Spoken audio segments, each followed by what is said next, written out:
Bismillahirrahmanirrahim. Assalamualaikum warahmatullahi wabarakatuh. Kembali lagi bersama kami di Layin Channel.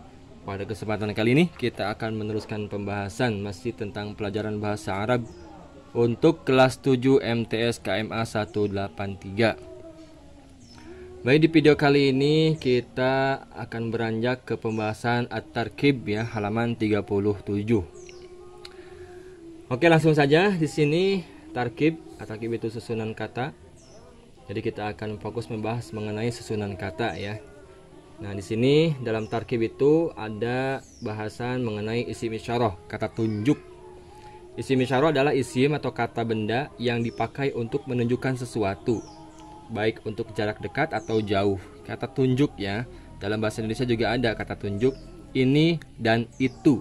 Nah, ingat ya, ini dan itu. Kalau dalam bahasa Arab, nah coba kita lihat ini perinciannya. Untuk kata tunjuk dalam bahasa Arab ada pertama yaitu untuk kata tunjuk dekat ya, jarak dekat, lil qarib, untuk makna dekat. Kemudian ada juga kata tunjuk untuk kata tunjuk jauh ya, untuk jarak yang jauh. Nah, kata tunjuk yang berfungsi untuk jarak dekat yaitu kata tunjuknya adalah hadza, yang artinya ini. Ini berarti kan ini bendanya kita pegang atau bendanya dekat dengan kita, ini gitu. Kalau jarak jauh itu berarti kan kita menunjukkan sesuatu yang jauh dari kita, itu. Nah, kalau dalam bahasa Arab istilahnya di sini katanya adalah hadza. Kalimatnya hadza. Kalau jarak jauh dzalika ya, dzalika. Hadza dan dzalika. Ingat ya. Tapi ini untuk mudzakkar, digunakan untuk mudzakkar. Mudzakkar itu adalah yang berhubungan dengan laki-laki ya, jenis kelamin laki-laki. Kalau dalam apa namanya, isim atau kata benda yang selain nama orang, nah itu biasanya dikasih tanda dengan ada atau tidaknya tak marbutoh. Kalau tidak ada tak marbutoh berarti itu menunjukkan laki-laki. Kalau ada tak marbutoh seperti madrasatun itu berarti menunjukkan perempuan. Nah, contoh di sini dzalika kitabun. Nah, kitabun ini kan nama benda ya, kitab buku. Tapi buku ini dari segi kata ini menunjukkan mudzakkar. Mudzakkar itu laki-laki. Kenapa? Karena di sini tidak ada ta marbutohnya. Nah, kalau ada ta marbutohnya kitabatun itu menjadi muannas nanti ke sini. Nah, untuk kata hadza dan dalika ini merupakan kata tunjuk untuk laki-laki. Contoh hadza Mahmud, ini Mahmud. Kemudian hadza kitabun, ini buku. Atau yang kata tunjuk jauh, dzalika Mahmud, itu Mahmud. Dzalika kitabun, itu buku. Nah, ini kata tunjuk yang mudzakkar. Kemudian yang muannas di sini ada kata hadhihi dan tilka. Hadhihi dan tilka. Kalau untuk mudzakkar hadza dan dzalika, kalau untuk muannas ada kata hadhihi dan tilka. Untuk hadhihi contohnya hadhihi Mahmudah. Ini adalah Mahmudah, nama orang ya, perempuan. Ini adalah Mahmudah. Untuk tilka contohnya tilka mistorotun, itu penggaris. Nah, penggaris ini disebutnya secara mudzakkar muannasnya ini disebut muannas. Kenapa? Karena di sini ada tak marbutohnya. Tilka mistorotun, itu adalah penggaris. Hadhihi mistorotun, ini penggaris. Tilka mahmudatun, itu adalah mahmudah. Seperti itu ya. Jadi mohon diingat-ingat, kata tunjuk itu ada dua. Pertama ada kata tunjuk untuk jarak dekat. Ya, ada kata tunjuk untuk jarak jauh. Untuk jarak dekat itu ada dua kategori, yaitu untuk mudzakkar dan untuk muannas. Untuk mudzakarnya kata hadza, untuk muannasnya hadhihi. Kalau kata tunjuk jauh juga sama, ada dua peruntukannya, yaitu untuk mudzakkar dan muannas. Untuk mudzakkar yaitu dzalika, untuk muannasnya yaitu tilka. Oke, paham ya? Lanjutkan. Yang B, keterangan tambahan. Contoh kalimat hadza faslun, ini kelas. Hadza, ingat ini kata tunjuk atau isim isyarah. Hadza berarti kata tunjuk dekat. Kemudian hadhihi ghurfatun, ini ruangan. Ini juga sama, ini kata tunjuk. Cuman bedanya ini untuk muannas, ini untuk mudzakkar ya, mudzakkar laki-laki. Kenapa ini untuk muannas? Karena di sini ghurfatun ada ta marbutohnya, jadi menggunakan kata hadhihi. Nah, kata faslun atau ghurfatun ya, yang ini kata faslun atau ghurfatun yang jatuh setelah kata hadza atau hadhihi. Nah, tidak diawali al, tidak diawali dengan alif lam maksudnya gitu. Nah, sehingga diposisikan sebagai predikat dari kata hadza dan hadhihi subjeknya. Nah, kata faslun di sini tidak menggunakan alif lam.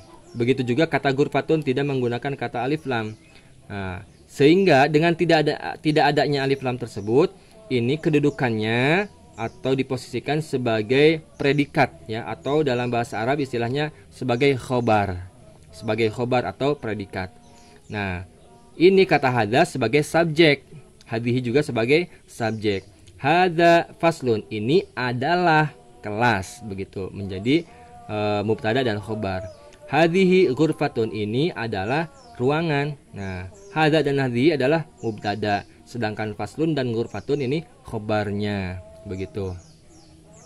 Oke, langsung nomor 2, contoh lagi di sini, hadzal faslu jamilun. Nah, sedangkan yang ini beda kasusnya.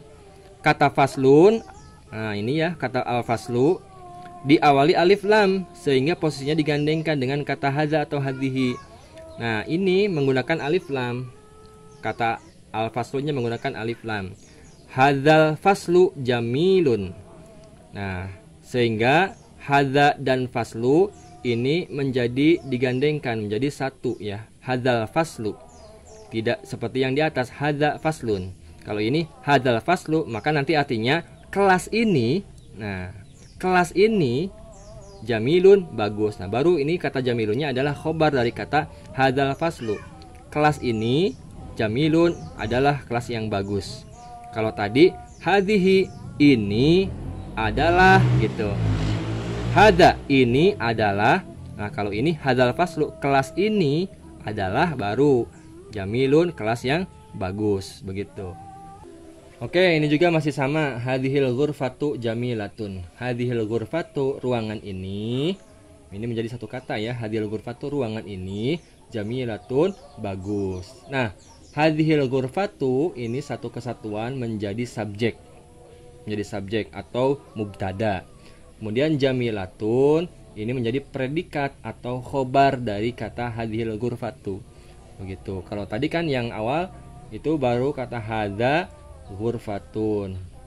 Ya, tanpa alif lam di sininya, maka menjadi susunan katanya menjadi subjek dan predikat. Hadza subjek, ghurfatun predikat, artinya ini adalah ruangan. Nah, kalau ini hadhil ghurfatu, karena di sini pakai alif lam, maka antara kata hadhi dan al ghurfatu ini menjadi satu dan ini menjadi subjek. Predikatnya adalah kata jamilatun, begitu. Oke, lanjut. Yang kedua, kita akan membahas tentang na'at dan man'ut ya. Na'at dan man'ut.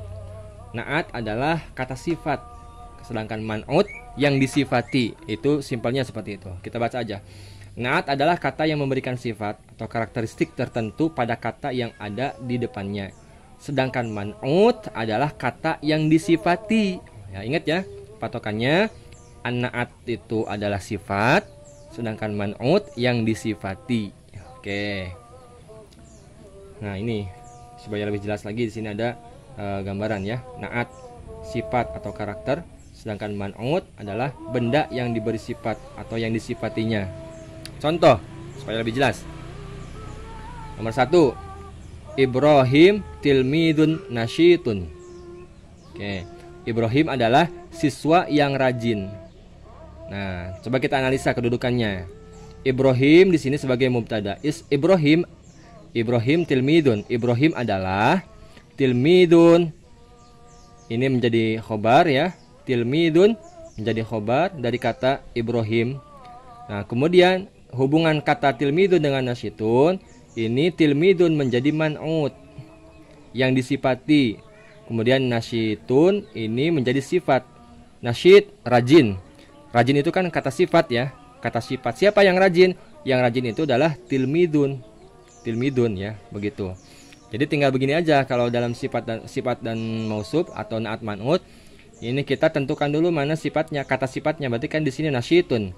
Nasyitun ini sifat rajin ya. Yang rajin itu siapa? Nah, tinggal kembali ke tilmidun kata sebelumnya. Berarti ini man'utnya, begitu. Nah, di sini jelas ya, Ibrahim sebagai mubtada, kemudian tilmidun sebagai man'ut, dan na'atnya atau sifatnya adalah nasyitun yang rajin. Contoh nomor 2. Fatimah tilmidatun nasyithah. Ini juga sama, cuman ini hanya yang membedakan adalah ini laki-laki Ibrahim, kalau ini perempuan. Ini juga sama. Fatimah adalah siswi yang rajin. Ini dari arti saja kita sudah bisa menebak ya. Siswi yang rajin. Fatimah adalah siswi yang rajin. Coba kita garis bawah yang ini, siswi yang rajin. Yang rajin ini kan sifat. Rajin itu sifat kan?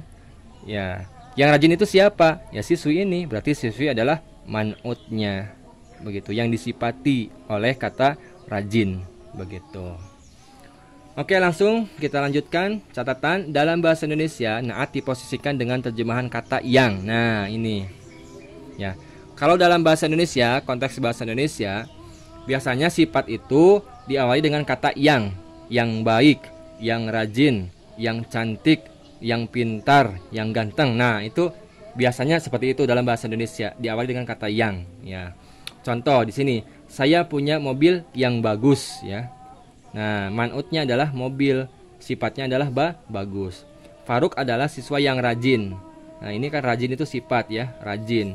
Kemudian yang rajin itu siapa? Ya siswa. Ini berarti siswa ini sebagai man'utnya, begitu. Yang disifati. Oke, nomor 2. Catatan, naat harus sesuai dengan man'ut dari sisi jenis kelamin, mudzakkar dan muannasnya. Oke, kita jelaskan. Antara naat atau sifat dan man'ut atau yang disifati itu harus sesuai dari segi jenis kelaminnya, mudzakkar muannasnya. Kalau sifatnya mudzakkar, ya man'utnya juga harus mudzakkar. Kalau sifatnya muannas, berarti man'utnya juga harus muannas. Makanya itu menjadi fitrah dalam kehidupan manusia. Kalau perempuan ya harus bersifat seperti perempuan, begitu. Kalau laki-laki harus bersifat laki-laki, gitu. Jangan sampai ada laki-laki punya sifat seperti perempuan. Begitu ya. Contohnya dalam kalimat ini tadi, Fatimah tilmidatun nasyithah. Oke. Tilmidun nasyitun, ya. Tilmidun nasyitun. Ini langsung sifat dan man'utnya ya, naat dan man'utnya. Ini nasyitun sifat. Kemudian man'utnya adalah tilmidun. Oke, kita lihat tilmidun ini mudzakkar atau muannas? Mudzakkar. Mudzakkar ini menunjukkan satu siswa, seorang siswa laki-laki. Kemudian nasyitun juga ini menunjukkan mudzakkar, nasyitun. Beda dengan Fatimah. Nah, Fatimah nasyithah. Oke. Fatimah nasyithah. Nah, Fatimah ini kan perempuan, nama orang perempuan ya, Fatimah. Kemudian sifatnya juga harus sama, harus muannas karena Fatimahnya muannas. Berarti di sini nasyithatun, pakai tak marbutoh untuk menunjukkan bahwa ini sifat perempuan ya, sifatnya untuk menunjukkan muannas, begitu, gampang. Baik, mudah-mudahan bisa dipahami ya teman-teman. Dan sampai di sini kita cukupkan terlebih dahulu pembahasan kita. Nanti kita akan bahas lebih lanjut tentang teori mubtada ya dan seterusnya.